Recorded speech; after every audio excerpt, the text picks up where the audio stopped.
Good morning and welcome. Welcome to our annual Remembrance Service Sunday. As we gather to share the memory of all our beloved dead, it is good to be together in this community of memory and love. I'm Todd Iveson, and with my fellow worship associate, Lily Johnstone, we will be leading you in our service this morning. I would also like to give special thanks to the special guest dancer in the front row. She was fabulous.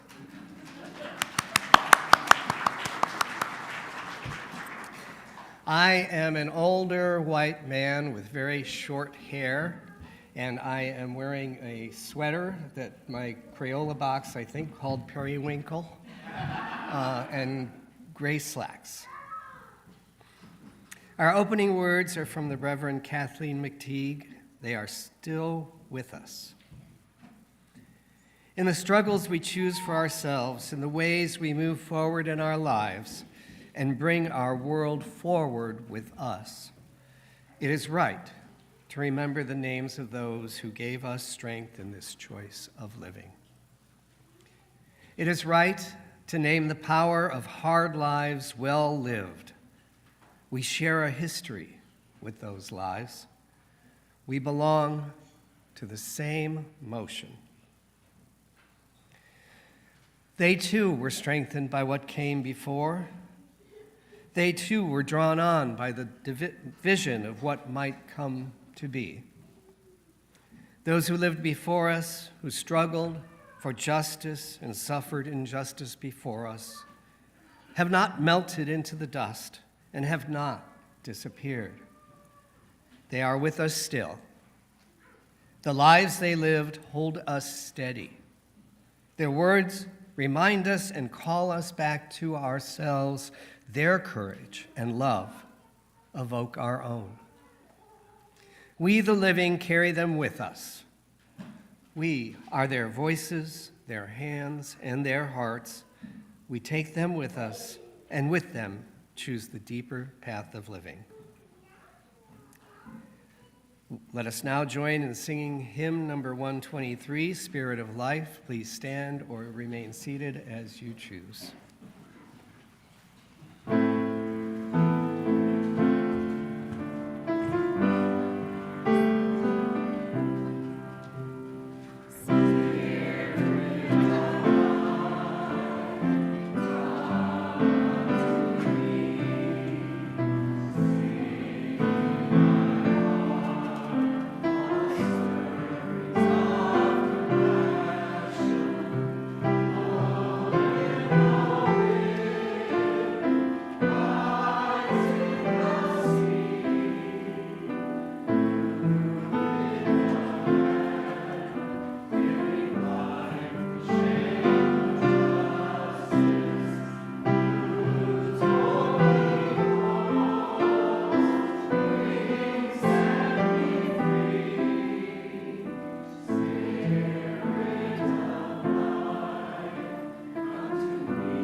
Good morning. I'm Lily Johnstone, and I'm a 5'7", 320-pound, 41-year-old white woman covered in freckles with short curly red hair, blue eyes, glasses, and I'm always wearing my Birkenstock sandals, but today I'm also wearing a rust-colored long-sleeve thermal-looking shirt and black slacks that are short. As we kindle our chalice flame this morning, we honor and remember those who passed into mystery. Their brightness lives on in our vision. Their courage lives on in our commitments, and their love continues to bless the world through us. Will you now join me in the words of affirmation printed in your order of service? Love is the spirit of this church, and service is its law. This is our great covenant. Dwell together in peace, to seek the truth in love, and to help one another.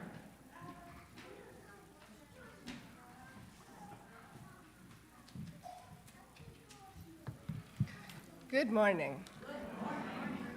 I'm Jamila Batchelder, the Director of Religious Education here. I'm a 47-year-old white woman with lots of dark blonde hair and glasses, and I am wearing a burgundy top and a brown suede jacket and really cool plaid, autumnal-colored pants and tall boots. I just really like them. This upcoming summer, it'll be 20 years since the first time I walked into UUCC. And I think of all the people I have known in that time. And I remember all the people who are no longer here that I knew. And I also remember all the people I never knew that were here, all the way back to the beginning of this community. People I didn't know, but whose presence remains everywhere here, in artwork, in traditions, in memory, in inspiration, and in love. In November, we're going to move to a theme of care for possibility, but it seems fitting that before we do, in this season of remembering our ancestors, we take a moment to hold care for the past. So sit for a moment and let your mind awaken backwards. And let this room fill with our beloved dead. The ones you knew and the ones you didn't. Does anyone remember all the sweet and tough old ladies who used to sit in that section over there? I loved them. Can you feel them there now? Who else do you remember? Can you conjure up the particular timbre of their presence, their smile, their passion? And for those you never knew, can you feel their presence too? How deeply they are woven into this community, as if by so many knitting needles that I can remember clacking away in service. Can their presence hold you and warm you as we continue in all our work in this world? Can we bring them with us and let them buoy us? Can we do this for them and with them and through them? Just really feel them here.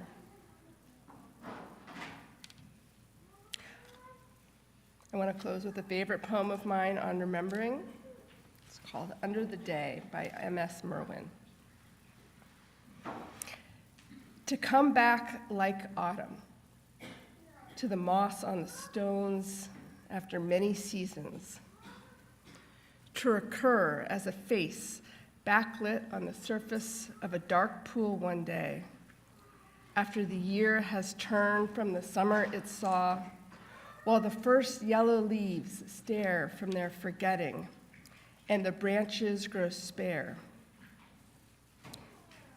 It is to waken backward, down through the still water, knowing without touching all that was ever there and has been forgotten, and recognize without name or understanding, without believing or holding or direction, in the way that we see at each moment the air.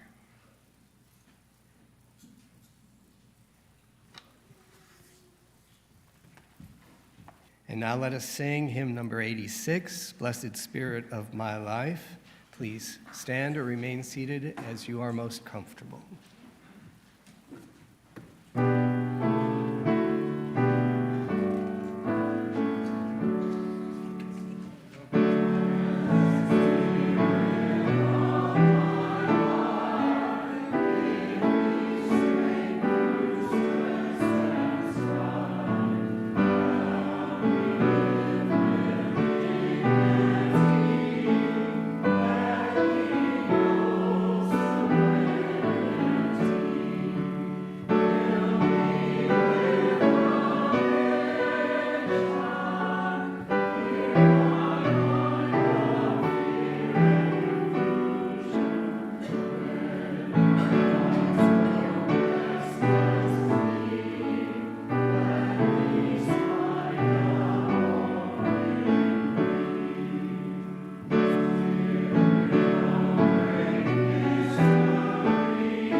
Lily again. Immortality by Reverend Leslie Takahashi. In the daily weaves of our lives, those who have died are still strong guiding threads. There's the golden glimmer, or perhaps the brilliant red, or the melancholy blue. Still, they are part of the whole cloth of our lives. They are the ancestors, the goers before. Through this, we know immortality. In the hour-to-hour rush of our daily tasks, they travel with us through something they taught us, which is now ours to do, through something they loved, which is now ours to carry out, through something we shared, which is now ours alone, and yet not. Through this, we know immortality. In the minute-to-minute grasp of where we are, we remember the joys that the departed gave us, which open us to hope, the sorrows we knew together, which taught us strength, the life shared, which is now ours to steward. Through this, we know immortality. In the second-to-second pulse of life, we sense the spirit of those who have loved and lost. The presence is too shy for naming, too amorphous for fully knowing, and yet as real as the days we shared. Through this, we know immortality. They are more remembered. They are memory itself. For what we love lives on in the way our beloved dead accompany us through life. Their words and wisdom, our guide. Their humor, our relief. Their restless concern for the world, our charge. Through this, we know immortality.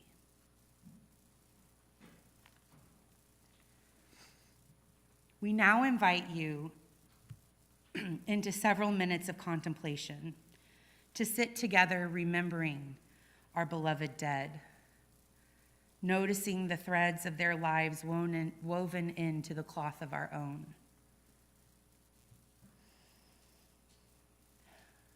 In this silence, at the turning of the season, when the veil between worlds is said to be very thin, let us invite their presence among us now.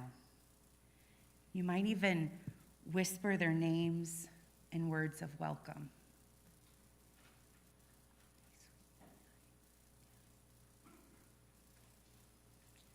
Whether their presence is something you can feel in the moment in this room, or whether it's an observation of your own life, how their love has now palpably lived in yours, how you carry forth something they taught you, let us take a moment to feel the ways our loved ones are with us in love and in memory.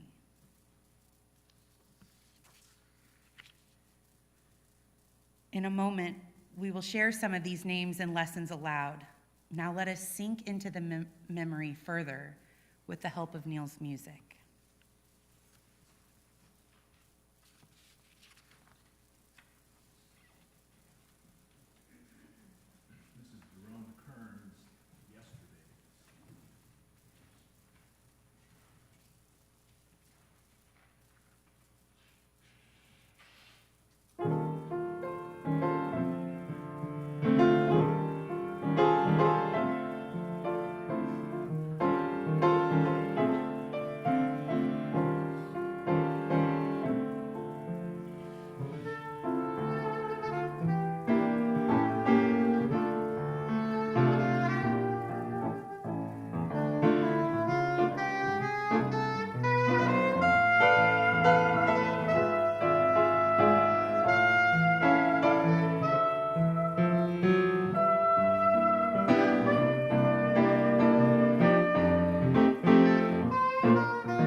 They once dwelled among us, the people of memory.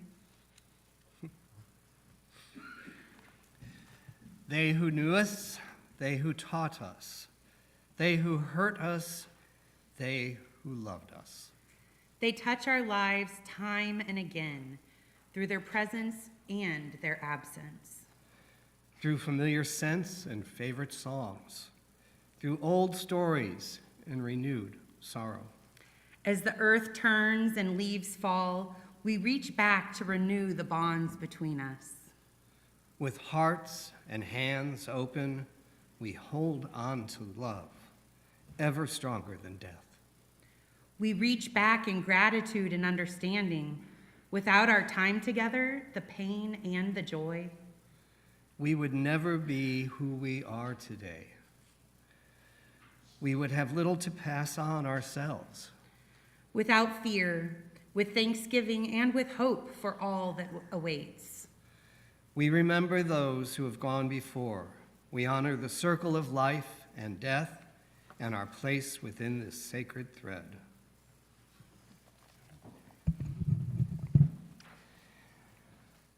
We invite you now to join us in building an altar for our beloved dead, to weave the fierce magic of memory and love that it takes a community to hold. You are invited to come forward to the microphone as you are moved, speak the name of your loved one, and share very briefly how their life is echoing in yours even now. Then you can add your picture or memento if you brought one, or a fall leaf to our altar to their honor. For those of you joining us online, please share your names and brief sharing in the chat, and we will read them aloud and add a leaf to the altar for your loved ones. You may come forward as you feel moved.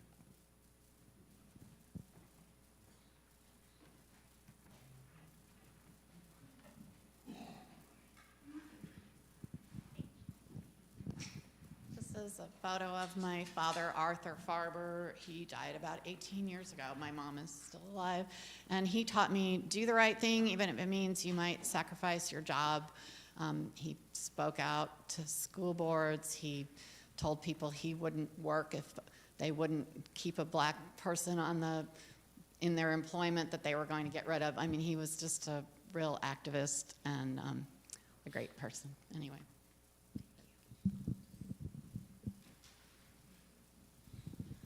I brought my grandmother's memorial. She passed away this last February, and I am wearing my grandfather's leather coat that he probably bought in the 60s, and it's obviously way too big on me.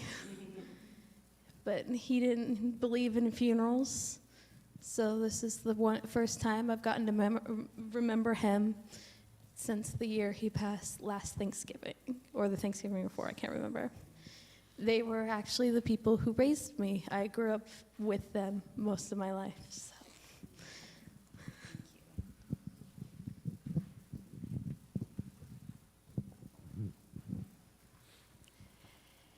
I have a very small picture of two young men smiling into a camera wearing tuxedos. The shorter one is my son, Chris. I don't think any of you, Mudricks maybe remember Chris. And he's standing with his freshman year college roommate, Marcus Koch, who died at 33 in August of this year, and he is much missed.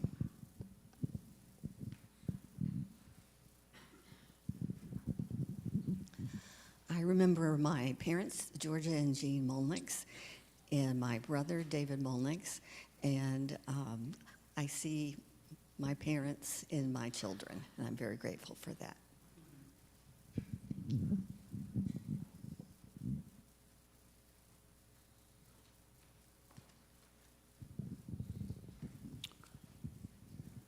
I remember my parents, Virginia and Marshall Scott. They've both been deceased now for over 10 years. All I can say is they made me who I am today. And I also remember my sister, Karen, who died way too young at age 18 of a lung disease.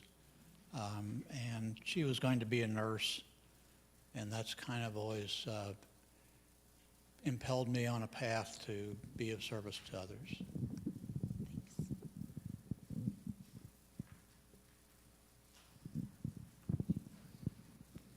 I'm acknowledging and welcoming and thinking possibly they're still here today. Francis Reynolds, Bernice Cudd, Kaki Love, Thelma MacArthur, and I'm the last one. And we were a women's spirituality group. The entire group of us is gone but myself in 1990. Thank you all for being here. Thank you. Come on, Gretchen. Here's the mic. Thanks. I am remembering Kara Michelou, who passed from us a year ago this month, and she taught me so many things, and I don't want to ramble, but I'll just say that she taught me that family, you don't have to be related to them to feel that they're family, and that home can be spending time with another person that you love. Thank you. There's no candles here, so you're fine. Okay, good. Up a little more. Oh, up here. There you go. Thanks, Gretchen. I'm remembering my grandpa, Wayne. One time when I was a teenager, I went into the living room and he was watching Mr. Rogers' Neighborhood, and I was too cool, and I said, "Oh, what are you watching, Mr. Rogers' Neighborhood?" And he said, "I'm learning how crayons are made. Do you know how crayons are made?" And then he said, "Sit down and you might learn something." And I shut my mouth and sat down and learned how crayons were made.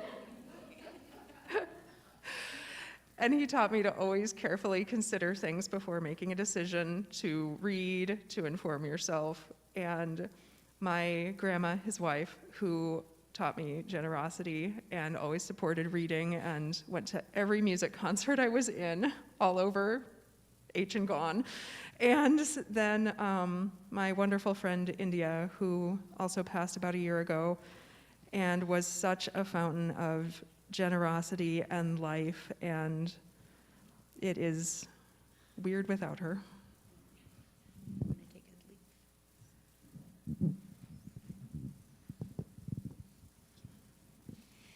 I'm remembering my mom.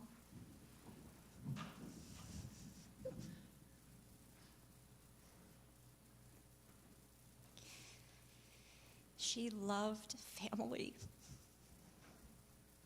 and flannel pajamas. Thanks, Kathy.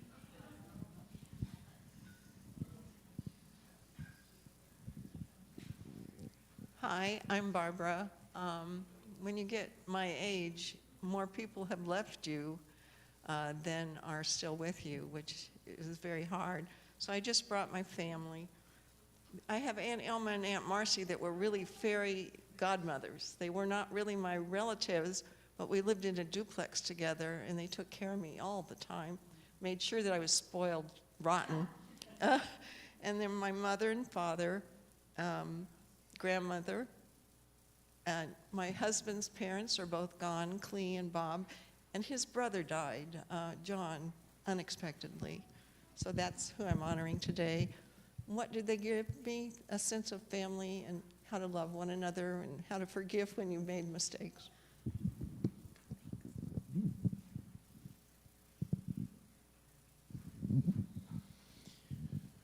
We are remembering a number of folks today. I'm going to start with Connie's mom, Maureen, who was a force of nature, and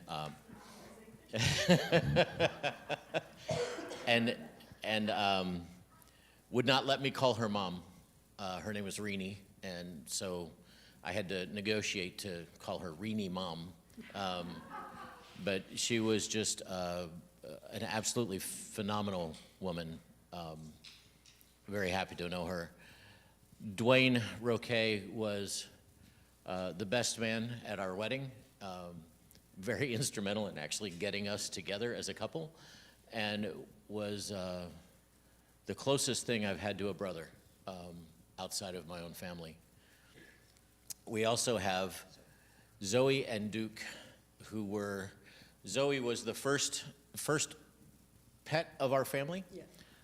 She was taken from us way too soon from cancer, which was a horrible and traumatic experience, but that was what it was. And Duke was with us for a long, long time, and Duke was a very, very good boy.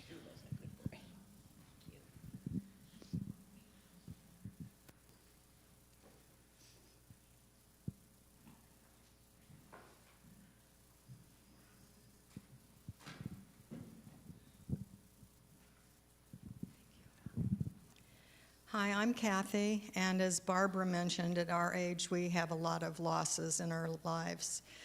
I'd like to remember just a few this morning.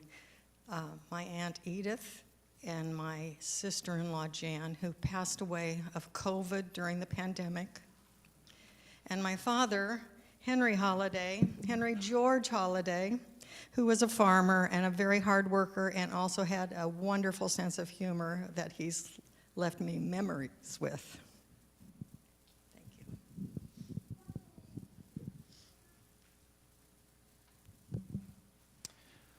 I'm remembering my grandmother Rita, who lived for many, many years happily under an authoritarian regime that did not treat her very well, and moved to America eventually with her somewhat young children. And she died too young of lupus about 10 years ago. And I think if in the middle of my anxiety over our current political climate, she would have a lot of really useful things to say, both to give me perspective about how to think about our day-to-day life now and how to treat myself and other members of my community in the midst of things that seem hard or overwhelming. And I really miss her.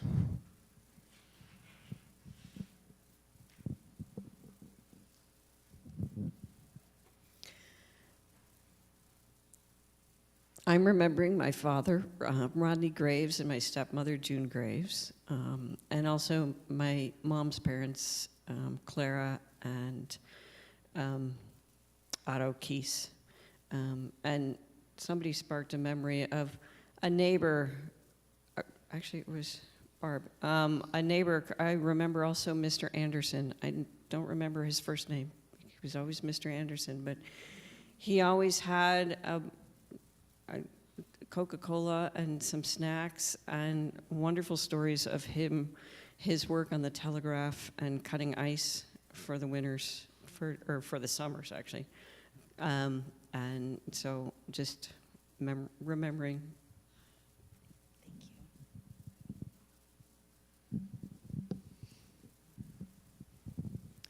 Hello, I'm Amy. If you don't know me, it's because we've never met. I'm a longtime UU, but I'm just moving to Columbia, so this is my first time here. Thank you for letting me crash the party. Thank you. I'm thinking today of two friends who both died unexpectedly at young ages, Jennifer and Susie.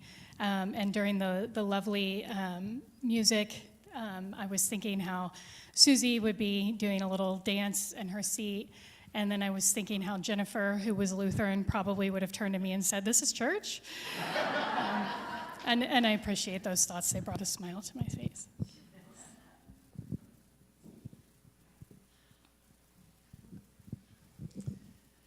I'm Shannon, and I'm remembering my dad, Charlie Hensley, who died suddenly and unexpectedly just 2 days after we moved here in Columbia 17 years ago.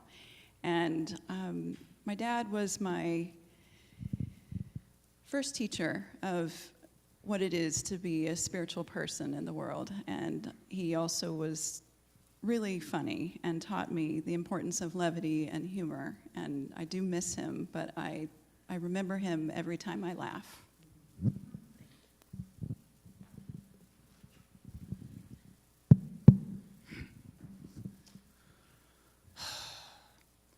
My brother Abe Schultz died unexpectedly.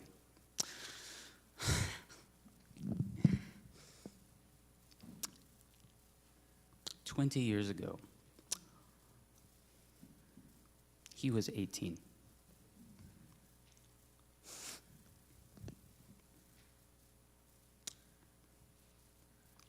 A couple years before he died, he said to me, "When I die, I want them to put the casket up on a car that ramps over a flaming school bus so it shoots off into the grave."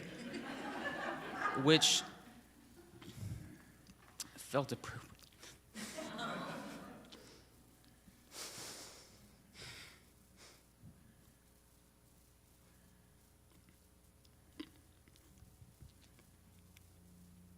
He was a very angry person. He might be angry even now.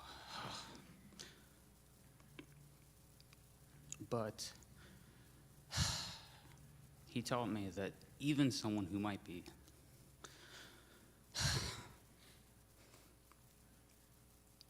burdened with great anger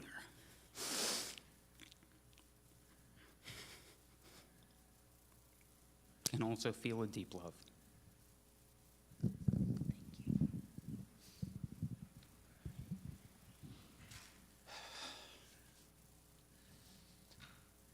I have lost more people than anyone my age should have lost. But the person that I'm thinking of most right now is my dad. His name was Don. I don't have any pictures of him. I didn't know what we were doing today. But picture a shorter, much older version of me with curly hair that I wish I had. He died 6.5 years ago in a car crash. He was working too much, and he dozed off and went right off the road. And he was everything to me. He would be 77 today, or 61 if you asked him. When he turned 69, I asked him how that felt, and he said, I think I'm going to go the other way. I'm going to be 68 next year. He was always joking. He was so kind. He lived a really hard life, and he never let that affect how he treated people. And I am the person I am because of him.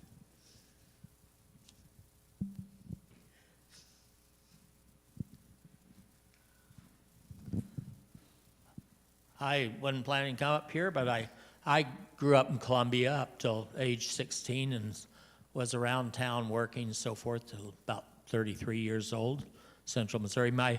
I'm a memory of my parents. My father died when I was real young, but my mother and my stepfather, we go to the Presbyterian church. That's where we came from. But my parents were slipping off to the newly formed Columbia Unitarian Fellowship that met at Missouri School of Religion. And when we moved to Portland, Oregon, my father was a professor and my mother's teacher. Moved to Portland, Oregon when I was about 16. They took the opportunity to go join there's a big First Church of Our Father Unitarian Church downtown Portland, Oregon. And she was a member till her death in 1995. Their cremains are in the cemetery, Memorial Park, which I'm going to visit after. But anyway, I thank her for persuading me as a reluctant teenager to become a member of this church, and I've been a member All Souls in Kansas City for quite a few years, and the Portland Church where I joined, and now the Springfield, Missouri UU Church.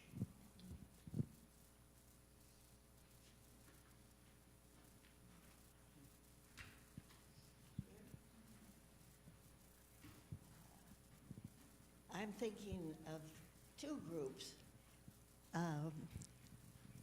One are the founders of this church who went before us and first had the inspiration to have this group and started over on the campus of the university. And the foresight and the love and energy of these different people, some of whom I knew, and this group would have been here today if it hadn't been for these founders. The other group I'm thinking of is my own family, who my brother, sister, and parents all passed away a number of years ago. But they are all together, the remains, in a cemetery in Utah. And this is where we visit every summer. And I feel very lucky to have been in these two groups, and not as a founder, don't mean that, but in the groups assembled here, and all of you who have contributed so many different ways, old and new.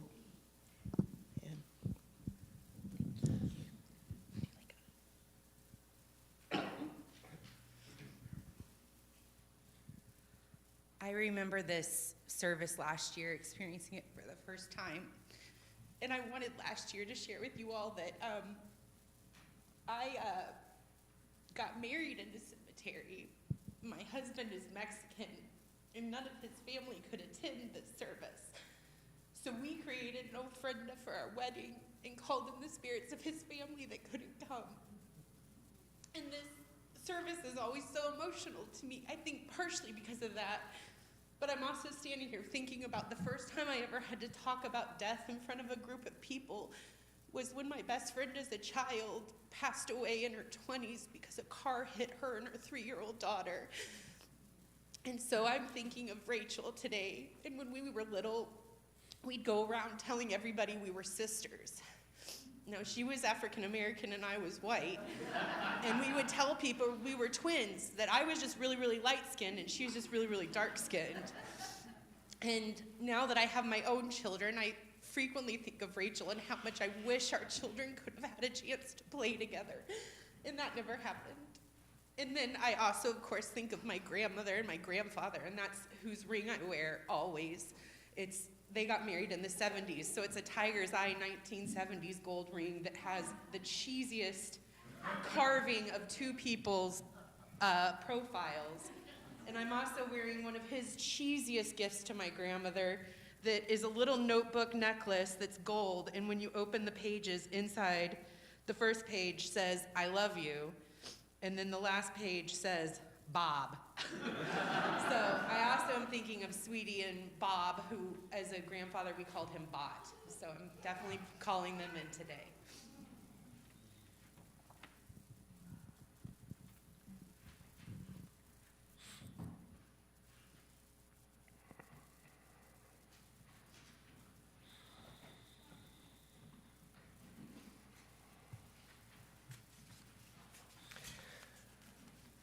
We invite you now to bless this altar with your attention by joining in a litany of remembrance by Sylvan Kamens and Rabbi Jack Reamer.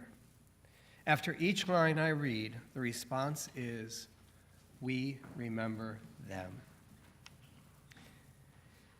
In the rising of the sun and in its going down, we remember them. In the blowing of the wind and in the chill of the winter, we remember them. In the opening of buds and in the rebirth of spring, we remember them. In the blueness of the sky and in the warmth of summer, we remember them. In the rustling of leaves and in the beauty of autumn, we remember them. In the beginning of the year and when it ends, we remember them.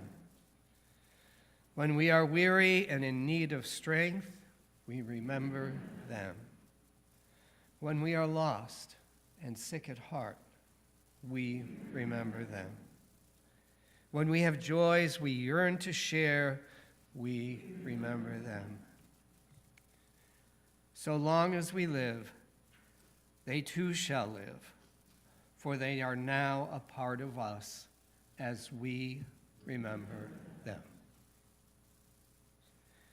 Will you now join us in singing hymn number 336, All My Memories of Love? And we have some song leaders because this is a hymn we haven't sung very often.